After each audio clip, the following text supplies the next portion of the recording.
2 études en 2017 sur le contrôle dit au faciès, complètement orienté, j'irais même dire instrumentalisé. Le premier par le CNRS, qui a fait une étude sur de prétendus contrôles au faciès. Et devinez où? À Paris, Gare du Nord. Pour ceux qui ne connaissent pas, je me suis rendu à la Gare du Nord. Et pour faire une étude sur un contrôle au faciès à la Gare du Nord, il faut vraiment être de mauvaise foi. Jetez un œil là-dessus. Direction la Gare du Nord. Et vous allez me dire ce que vous en pensez. D'après l'enquête du CNRS, 29% de personnes en Gare du Nord sont noires ou arabes. Statistique grotesque, vous pouvez le constater. Mais comment ont-ils fait leur enquête? Ils se sont cachés et ont observé les contrôles des policiers? S'agissait-il de la police aux frontières basée à la Gare du Nord et qui a pour mission le contrôle des étrangers? Et surtout, les contrôles étaient-ils aléatoires ou après une infraction? Des questions restées sans réponse. Ah oui, et pour info, le rapport du défenseur des droits sur le contrôle au faciès n'est plus en ligne depuis peu. Et mon compte Twitter a été suspendu. Personnes d'apparence maghrébine, africaine ou caraïbéenne ont 3 à 11 fois plus de risques d'être contrôlées. Pour les jeunes hommes issus de l'immigration, la probabilité d'être contrôlés est 20 fois plus élevée que pour le reste de la population. Le second rapport du défenseur des droits a fait un sondage. Ils ont appelé 5000 personnes. Et sur ces 5000 personnes, 82% sont satisfaits de la police. 84%, soit 4200 personnes sur 5000, déclarent ne pas avoir été contrôlés dans les 5 ans. Et sur les 800 donc qui ont été contrôlés, 7%, soit 128 personnes, ne sont pas contentes. C'est-à-dire que sur 5000 personnes interrogées, 128 ne sont pas contentes. Et le défenseur des droits a fait un savant montage pour dire qu'il y avait 20 fois plus de chances d'être contrôlé si on était noir ou arabe. C'est plus entre 3 et 11, comme le CNRS? Magnifique la crédibilité des enquêtes. Bref, des enquêtes bidons et orientées. Ils ont juste oublié un élément fondamental dans leurs études. Il y a en gros 2 types de contrôle. Le premier, aléatoire, mais dans un cadre bien précis, qui est à l'appréciation du policier et de son expérience. Mais le second, qu'on a comme par hasard oublié et qui est l'écrasante majorité de nos contrôles. Et ces contrôles, c'est après une infraction constatée. Et tenez-vous bien, 80 à 90% de nos arrestations, de nos interpellations, oui, 8 à 9 personnes sur 10 sont d'ethnie africaine ou nord-africaine. Attention, pas un contrôle d'identité, une interpellation après un délit ou un crime, vol, violence, dégradation, délit de fuite, rébellion et bien d'autres.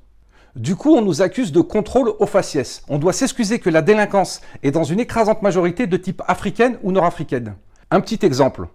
Ici le site Street Press, un site d'extrême gauche dont la cible exclusive est la police.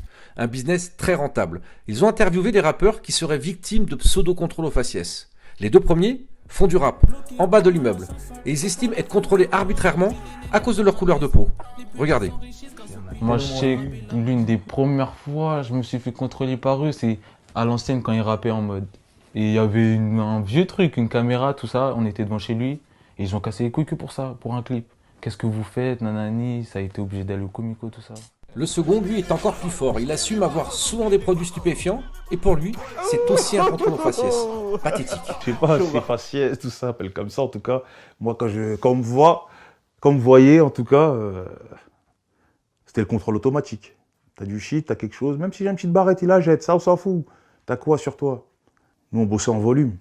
Donc si t'as quelques grammes, ils te les jettent, ils disent on s'en fout ça. On va pas t'attraper pour ça toi. T'es un gros poisson. De toute façon, j'avais jamais rien sur moi. Si j'ai un truc, c'est quoi? 2-3 bails de Roma, de Neujo. Faut pas dire le mot. Enfin, le troisième, peut-être le plus honnête, vous dit qu'il ne s'agit pas de la couleur de peau. C'est même pas une question noire ou arabe. Hein. Il y a des blancs dans ma cité, frère. Il y a des blancs dans ma cité, c'est parce que tu viens d'une cité, en vrai. Il y a des blancs dans ma cité, ils traînent dehors, ils traînent avec nous, frère. Ils mélangent tout, tu vois. Ils s'en battent les couilles des blancs, noirs, arabes, chinois. Ils s'en battent les couilles. Ces fameuses personnes, que ce soit le défenseur des droits ou le CNRS, veut rentrer ce genre de contrôle dans leurs statistiques. Et comme 8 à 9 personnes sur 10 que nous interpellons encore une fois pour des délits, sont d'une ethnie africaine ou nord-africaine, eh bien nous passons pour les racistes. Incroyable. Et là je vois l'extrême gauche, les anti-flics, les pro-racailles me sortir, mais vos chiffres sont bidons, puisque les statistiques ethniques sont interdites. Enfin, pas pour vous. Quand c'est pour discréditer la police, les statistiques ethniques, vous ne vous gênez pas. Ces 80 à 90% d'ethnicité africaine ou nord-africaine, je les sors d'où? Déjà de mon expérience et de 23 ans de police sur la voie publique. Bon, je sais qu'après cette vidéo, on va me traiter de raciste. Que j'inventerai tout ça. Eh bien écoutez, j'ai des preuves de ce que j'avance. Et je vais vous les donner maintenant.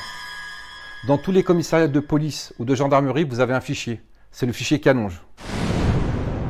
Le fichier Canonge, c'est l'album photographique que l'on présente aux victimes ou aux témoins lors d'une enquête. Toutes les personnes mises en cause sont recensées dans ce fichier. Et on entre dans la base des critères suivants: le sexe, l'âge, la corpulence, les couleurs de cheveux, des yeux, des tatouages, des cicatrices et l'ethnicité. Et là, j'ai la preuve de ce que j'avance. Dans une case, si vous mettez type africain ou nord-africain, sortira de la base 10 à 20 fois plus d'individus que pour un type caucasien. Voilà mes détracteurs, la preuve de ce que j'avance. Menez l'enquête.